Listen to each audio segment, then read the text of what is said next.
I am researcher NZ0. Welcome. If you are new here, read the description, stop, and continue. In the description, you will find a little more information. Latin we begin in. The old pancho. My father was the administrator of a rich and powerful rancher in the region.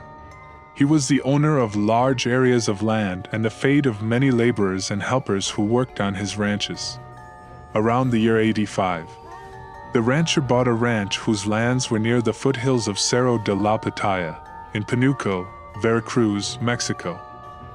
He had acquired it to fatten cattle and because of the richness of the grass and water sources in the area. For this reason, my father and I undertook the arduous task of carrying recently weaned calves from the other ranches to that place. I was my father's assistant, and I learned the management and administration of livestock in such a way that I always accompanied him on all the routes. He was very young, but he was very willing to help. Along with the ranch, there were people who worked on it for a long time, and some of those people preferred to be liquidated and go to other lands. However, there was a cowboy who worked as a caretaker with the previous owners, Pancho, and my father asked him to continue working for the new owner. My father, since he was a fair man and needed hard-working people who knew the ranch and the land, accepted the cowboy's proposal. The work of hauling the cattle was quite arduous, and one day was more arduous than other days, so it fell into the night. Since it was late, my dad decided that we should stay the night in the galleys, in which we had bunks equipped with a mosquito canopy and everything we needed to spend the night. In that place, we gathered around a campfire while having a cowboy dinner. My dad and I, late into the night, were talking about the activities on the ranch. Suddenly something caught my attention. It was an amorphous fire that came and went through the pasture and illuminated the tops of the trees. There would be several of these fires that would gather and fly throughout the grassland. My first reaction was to run and hide, but my father looked at me with a severe look, and squeezing my arm, he said, "Don't be scared, bastard, those are witches. They won't hurt us if we don't pay attention to them." All of that overwhelmed me, despite the stories told by my grandfather and my father. It still made me nervous to see that kind of strange things. I left the place while my father and the others stayed for a while talking. Still afraid, my naive mind made me lower the canopy and cover the entire bed, arranging it under the mattress. I thought that maybe if the fireballs attacked us it wouldn't do anything to me. My father arrived and observed what he was doing, and with a mocking gesture he told me, "You bastard. Do you really think the pavilion will protect you? If the witches wanted to harm you, although you are well hidden, they are going to go for you. Never show fear." I tried to sleep, but I thought about those strange apparitions. I knew about those legends from my father, but I had never seen one up close. And it was quite disturbing. Morning arrived and we were preparing to have breakfast to continue with the day. During breakfast, the topic of conversation was witches and the way they were formed in fire. While I sipped my black coffee, I listened attentively to my father's stories, which in addition to scaring me, seemed fascinating to me. As time went by, I became accustomed to seeing those apparitions during the night, but I still had that restlessness inside. The legends about the practices of these apparitions turned out to be chilling and real. I began to realize, from what the cowboys told about the people of the ejido, stories about women whose children or babies of months or weeks were suddenly dying, especially a couple who lived near the hill. The cowboys said that every time they had a baby it died. Within a few weeks, 3 children had already died and they only had a couple of boys, a 6-year-old and a 7-year-old girl, who bore peculiar scars on their bodies. People said that the witches had wanted to kill them by sucking their blood. All of that seemed incredible to me, but scary. But I never imagined what would happen next. Weeks later, we arrived at the ranch with cowboys from one of the ranches that the boss had in Tamaulipas.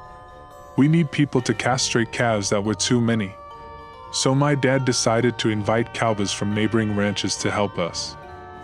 Several of them told us if we didn't know that Pancho, the cowboy who had stayed to work with my father, was a witch. Fear and uncertainty invaded me every time I said that Pancho had the ability to transform into an animal and roam around the neighboring ejidos. All those stories told by them left us with a doubt and a feeling of chills. Not only me, but also those who came from the other ranch. My father was not moved by those things.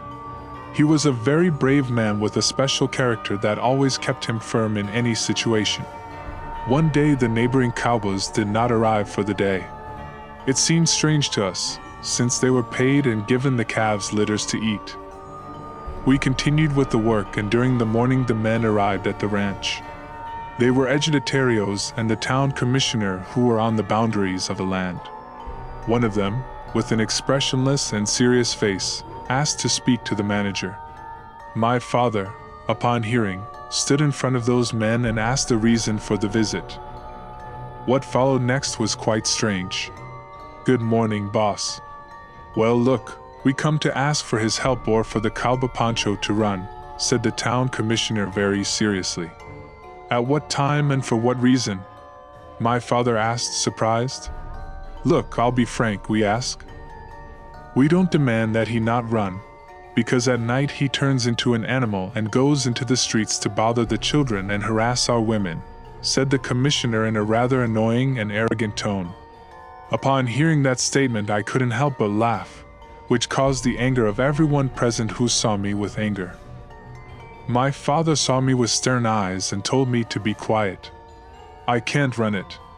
He is responsible and hardworking with the ranch," my determined dad stated. "Look, boss, if you don't believe us, tonight we'll wait for you in El Ejido and we'll show you what that cowboy is capable of." "See it with your own eyes," the commissioner said impatiently, while my father looked at him reluctantly. The men mounted their horses and rode away. My dad was left with a huge doubt and decided to go to town at night, without Pancho finding out. We waited for the afternoon to fall and headed to the hamlet where the cowboy was hiding, who was still thinking about all that and had doubts more than fear. That's why I decided to stay and accompany my dad, without knowing that this decision would mark my life and my understanding of supernatural things. We arrived at the ranch where there were several men.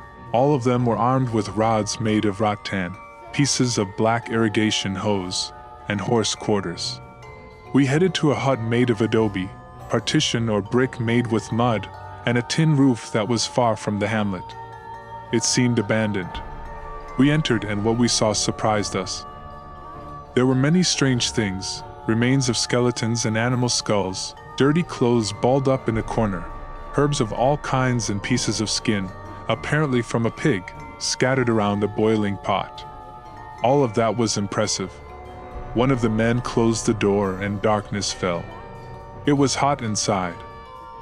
Another lit an oil lamp that was on the table, while another removed some sticks that covered a hole in the wall and carried a piece of sheeting with which he would cover the hole once the supposed beast entered.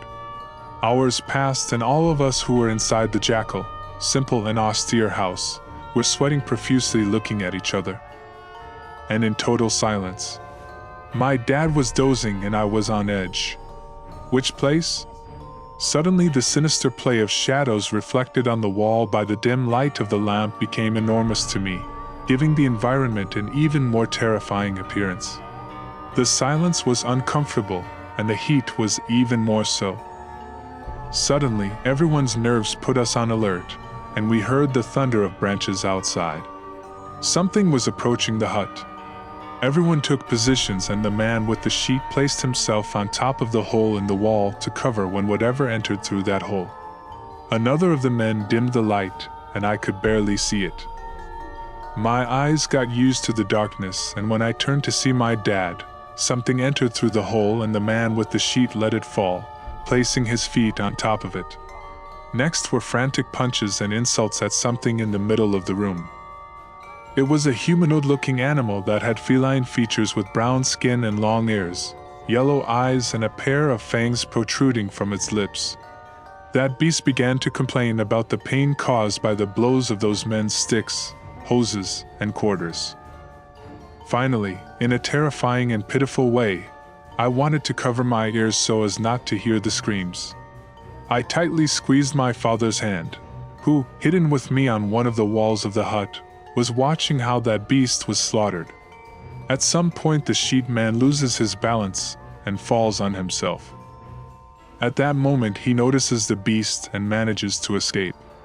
And this he does by leaving quickly and then complete silence.